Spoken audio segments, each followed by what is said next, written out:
But I think it is about today, again, it's about a response to God more than a response to a message, okay? I'm going to read something from Psalms 61, verses 1 to 4, a very familiar psalm.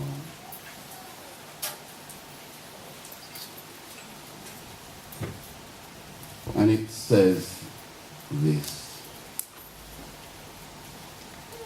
Hear my cry, O God. Attend to my prayer. From the ends of the earth, I will cry to you. When my heart is overwhelmed, lead me to the rock that is higher than I. For you have been a shelter for me, a strong tower from the enemy. I will abide in your tabernacle forever. I will trust in the shelter of your wings.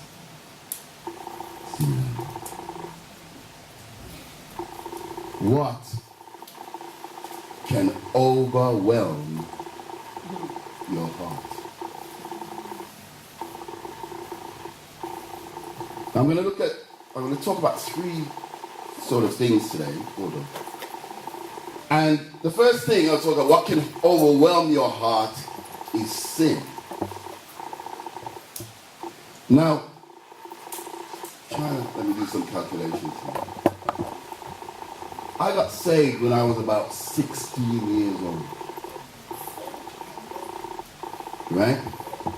And many years ago, I bumped in, I've been a Christian probably about 10 or 15 years, and I bumped into one of my schoolmates, and I was sharing them, I said, I got saved, and da-da-da. And they said to me,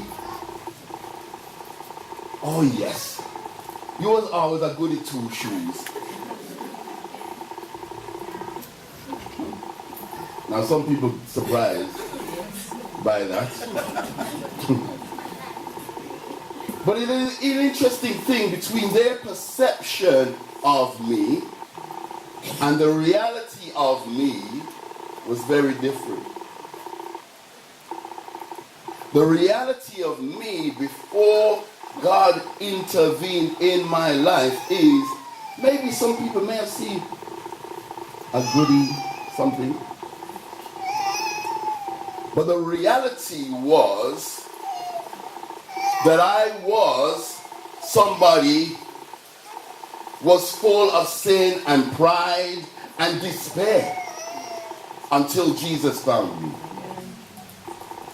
That I was looking at the reality of either death or prison. Those are the things I saw in my future. Because of the reality of my life before God intervened, before Jesus found me. I'm serious. I was really, one day I remember contemplating not whether to commit suicide, but how.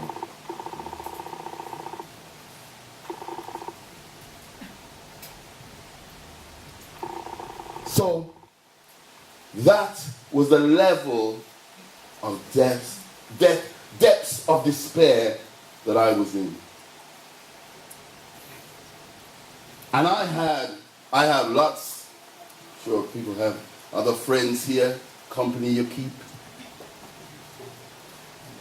We're a hair's breadth away from doing something you shouldn't be doing, or even, and there's something I did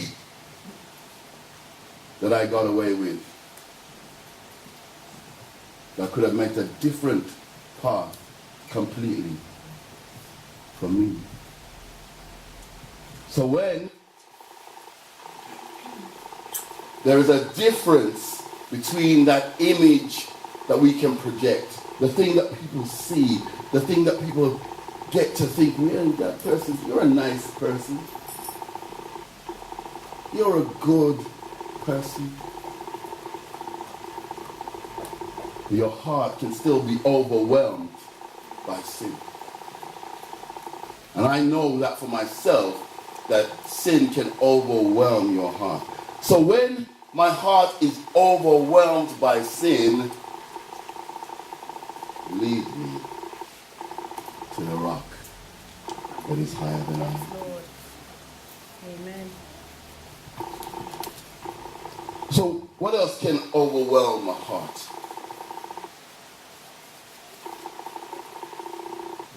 Sickness. When you're well, you hardly ever can remember that you were sick. And when you're sick, you can never remember that you are well. Isn't that true? Yes. Jesus promised healing, and he healed, and he heals. I just want to read something from Matthew 4:23 to 25. And Jesus went about all Galilee, teaching in their synagogues, preaching the gospel of the kingdom, and healing all kinds of sickness and all kind of disease among the people. Then his fame went throughout Syria, and they brought to him all sick people who were afflicted with various diseases and torments, and those who were demon-possessed, epileptics and paralytics, and he healed them.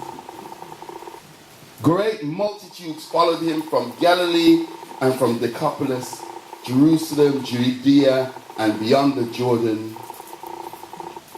Hallelujah. When my heart is overwhelmed by sickness,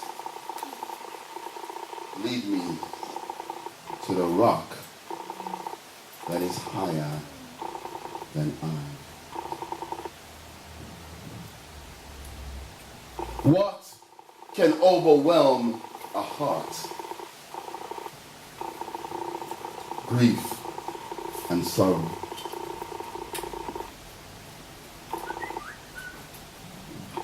You are clothed in tears, and I can see you there.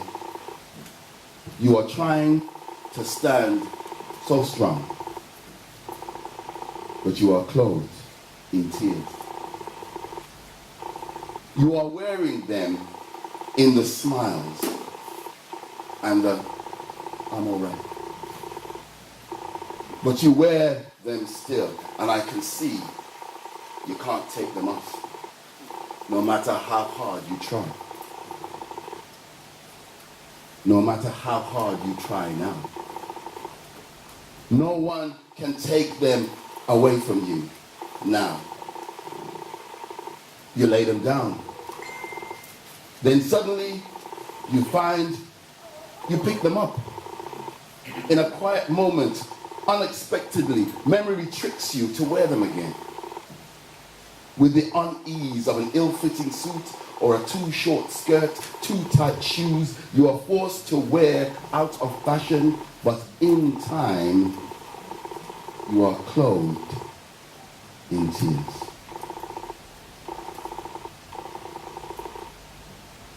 Grief and sorrow can overwhelm our heart. Jesus wept at the grave of a man he was going to raise from the dead. Jesus comes as the God of all comfort. So when my heart is overwhelmed with grief and sorrow, lead me to the rock that is higher than I.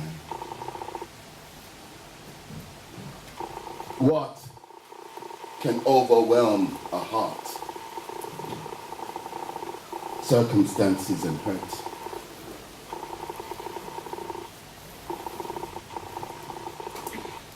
The story continues for those who dwell in silence, concealed in secrets, clothed in pain. The voice that speaks your name makes you feel ashamed, makes you feel that somehow you're the one to blame for the pain, for the hurt, for the act that came to break the trust, to shatter the innocence, make you, unmake you in the dark, in the gloom, when you were alone, without clothing, without defenses, without a thought of that. It wasn't you. It wasn't you. It wasn't you at all that did it. When my heart is overwhelmed with circumstances and hurt, lead me to the rock that is higher than I. And that's it. That's kind of all that has been laid on my heart today. But I wanted us to sing that song, when my heart is overwhelmed, lead me to a rock that is higher than I.